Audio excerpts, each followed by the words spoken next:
Okay, I think you're going to like this one. So, how can I recognize if coaching is my calling? That's fun. Fun one. I think, okay, so two things. One is I think that coaching skills and coaching training in general is basic human life useful training. And I think that one of my goals is to have every student, every teacher, who works in academia, to have basic life coach training, to have a basic, and what specifically in empathetic listening, active listening, curiosity, understanding different perspectives, motivation styles. I mean, this to me is going to be the education of like the next, this is what needs to happen in terms of education moving forward in the future. Absolutely. So I think from that standpoint, everyone, it's useful for everyone to have some basic life coach training. For those people who feel the calling to be a coach, that, I mean, for me, I knew it when I was a client, when Amois went through it, and then I was a client, and I felt that the effect of the conversation on the other end, and I just thought, yeah, this is something I want to do. And then it became more of a calling when I realized, wow, like there is a huge need for this in the world. And there's an opportunity here as coaches to really change the world. Like our ability to connect with clients one-on-one and feel what it feels like for clients to become more alive and authentic and take these action steps and really move forward in this way. So that's what I'm feeling. Yeah, that'd be my response. Is you know it when I think as it's a calling when you get into the experience of it, and really quickly if this is for you or not. But I first would get coaching sessions. If you're interested in being a coach, like hire one, see what it's like. Try out 3 or 4 coaches.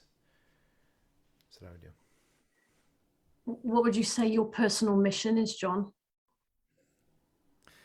It's to revolutionize education. I mean, that's where I feel the most. That's where I feel called the most.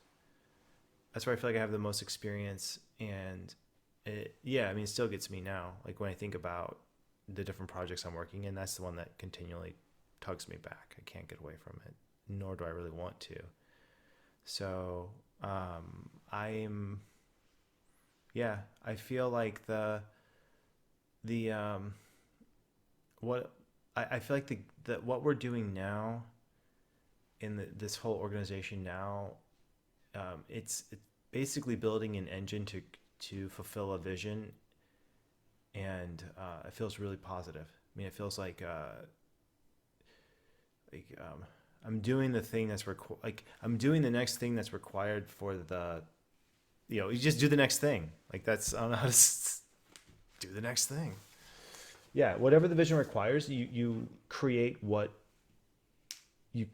thing that's going to do the work that you feel like needs to get done. Yeah. It's Yeah. not the most elegant or even like I don't even know if that's even sensible. But it did. I mean, at a certain level, it did feel like.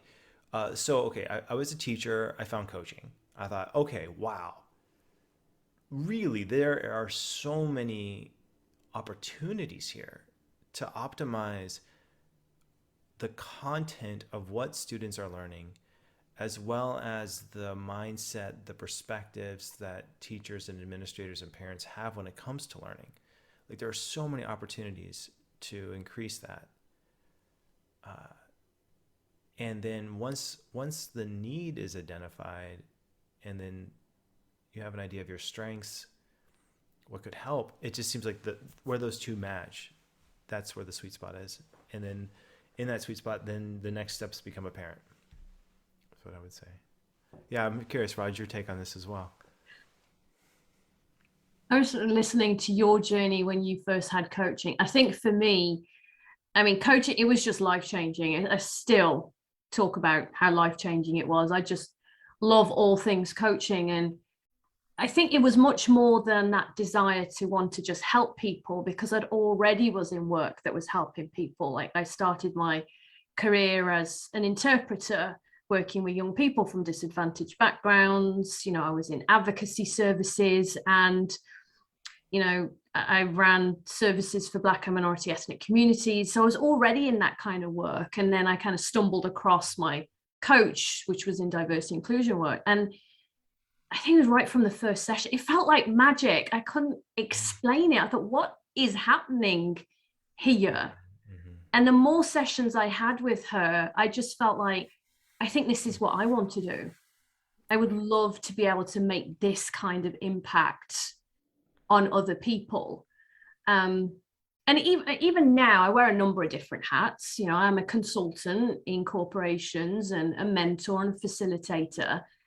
Yet nothing fills my soul the way a coaching session does. And I have to make sure I have a few coaching sessions still on my schedule.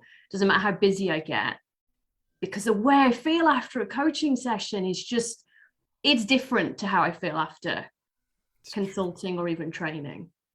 So true. Yeah, I feel that.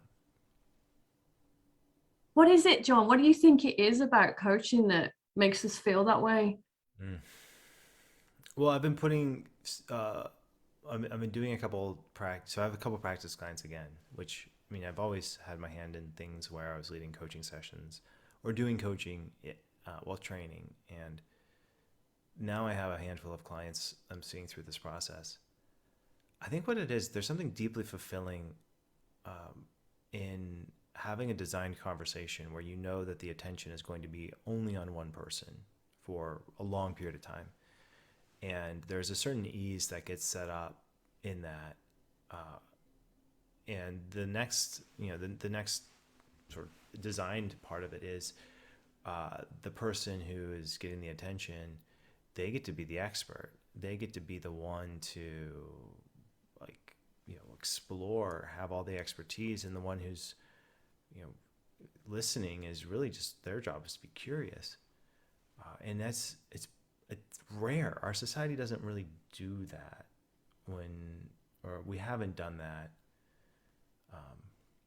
And the results are fantastic. I mean, for both people, because as a coach, you get to listen in awe and curiosity in a space of possibility and non-judgment, and you get to try out ideas and emotions. And if your intuition isn't right on, it doesn't matter, because it's your client will tell you. It's not like you're trying to judge, or you have to be accurate in your assessment, or have a what do they call them, diagnosis or any of that. It just doesn't apply to coaching. But that doesn't mean that you can't still interact with emotion or ideas. And in fact, from my standpoint as a coach, it is such an advantage that I don't have to listen for a diagnosis, or don't have to try to fit this into a pattern. I really truly can listen from a place of pure curiosity. That's amazing. That's amazing. So those are the two things. That's why I feel like coaching sessions are so fulfilling, because after doing that for a half hour, 45 minutes, hour, it just feels like I've made an authentic connection with a human being. I've got to see another human. I've had an experience of seeing another human being reach insights in new territory and explore areas that they haven't explored before. To me, it's like, as a connoisseur of human experience, it's one of the best. It's meaningful. It's all the things. And I think a lot of people are yearning for that kind of connection. I know I was. And I know that when I do coaching sessions, I remember why I went into this field. Yeah. Actually feels for me lighter and easier. I'll never forget in the 2.0 when you were teaching us in that classroom. And I remember us exploring about detaching from the outcome and just releasing that and just being curious. And actually, when you're in that space, like for me, as a leader, you've got your own business and you're facilitating and you're talking, there always seems a bit of that responsibility on your shoulders. But when you're just curious in a coaching session, and you trust the process and trust the client, it's just, I'm like, wow, I've forgotten how light this can be when you're just in it. Mm-hmm. Mm-hmm. It's funny, we're working with a couple consultants in different areas of the business, and mostly around setting different things up. And I'm wanting them to take a coaching approach. I'm like, just come on, do it, do the thing, do the thing. And then I realize, oh, like this is a different ball. This is consulting, not. And so I can see the benefits of both. Ah, I I just really appreciate when people lean as much into curiosity as they lean into like generosity of advice. But I yeah, I really value it. I realize it's a curiosity is a deep value.